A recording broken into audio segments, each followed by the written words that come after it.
एक 22 साल की लड़की हमारे श्री राम की नगरी अयोध्या के एक गांव से अपने घर से रात के वक्त लगभग 9:30 से 10 बजे के आसपास निकलती है, जो कि उसी के गांव में महज 1 किलोमीटर की दूरी पर कुछ भगवान का भजन कीर्तन चल रहा था, जहां पर वो शामिल होने के लिए निकलती है और वहां से वापस नहीं आती है।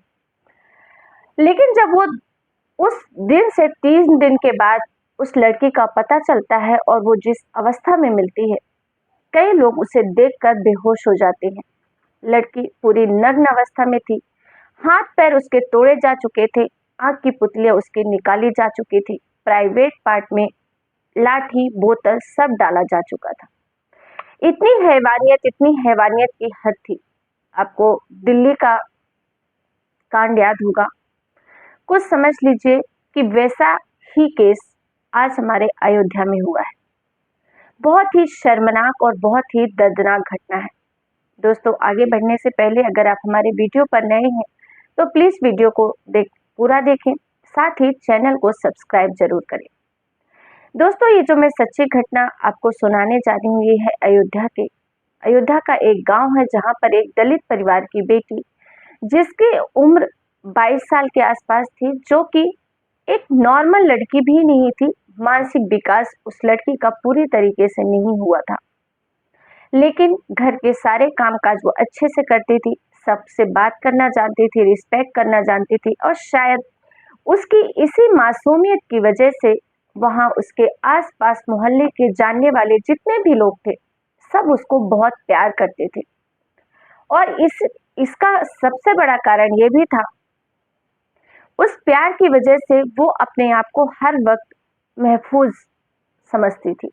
उसके घर वालों को भी कोई चिंता नहीं होती थी कि वो अगर कहीं थोड़ा लेट भी हो गई, कहीं घूमने भी चली गई आसपास, तो घर वालों को ये यकीन रहता था कि वो बेटी सबकी बेटी है, सब उसे अपनी बेटी के जैसा प्यार करते हैं। लेकिन ये सोचना उनको शायद बहुत भारी पड़ गया। बात है 30 जनवरी 2025 की। बेटी रात के लगभग 9:30-10 बजे के आसपास खाना खाकर घर से बाहर निकलती है, कथा में जाने के लिए। वहीं दूसरी ओर जो उसका परिवार होता है, सब काम करके थके हुए थे, किसी का जाने का मन नहीं था, कोई भी नहीं जाता है। वो बेटी गांव में अमूमन आसपास में लोग अक्सर अकेले बच्चों को भेज देते हैं और वो बेटी भी जाती है। घर वाले इधर आराम से सो जाते हैं, बेटी उधर कथा देखने के लिए चली जाती है।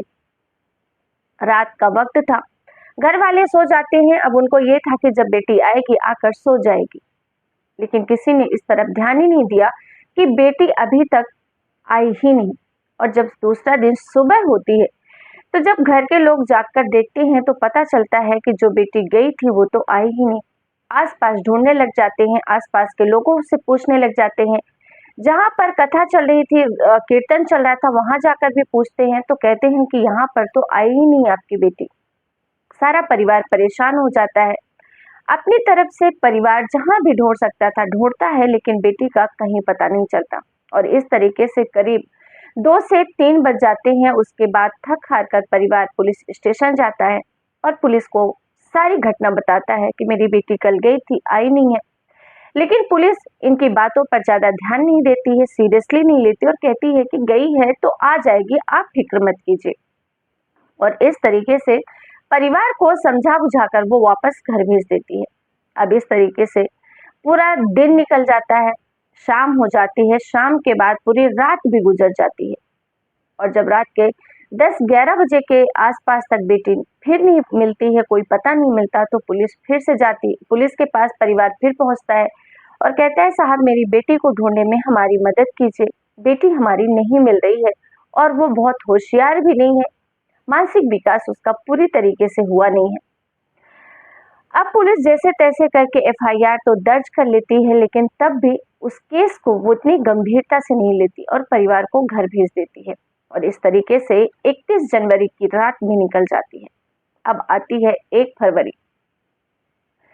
1 फरवरी को जब सुबह के 10-11 बजते हैं, बेटी को परिवार तो ढूंढ ही रहा था, पुलिस ढूंढते पूछते हुए परिवार के घर पहुंचती है और वहीं पर बैठकर अपने तरीके से पूछताछ शुरू करती है। बेटी कब गई थी, कितनी बड़ी है, पढ़ने लिखने में कैसी है, परिवार में कौन-कौन है, कितने भाई-बहन हैं, यानी जो पुलिस नॉर्मल जानकारियाँ जुटाती है वो सब करती है और वहीं बैठी रहती है।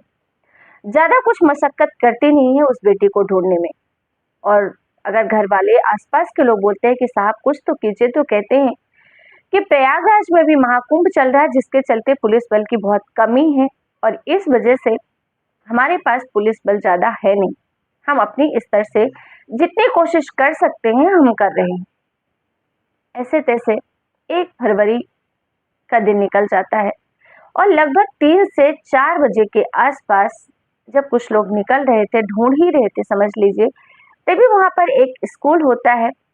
स्कूल के पास एक झाड़ी रहती है, झाड़ी में कुछ कपड़े दिखते हैं और जैसे ही लोगों की नज़र उन कपड़ों पर जाती है तो लगता है कि ये तो उसी बच्ची के कपड़े हैं।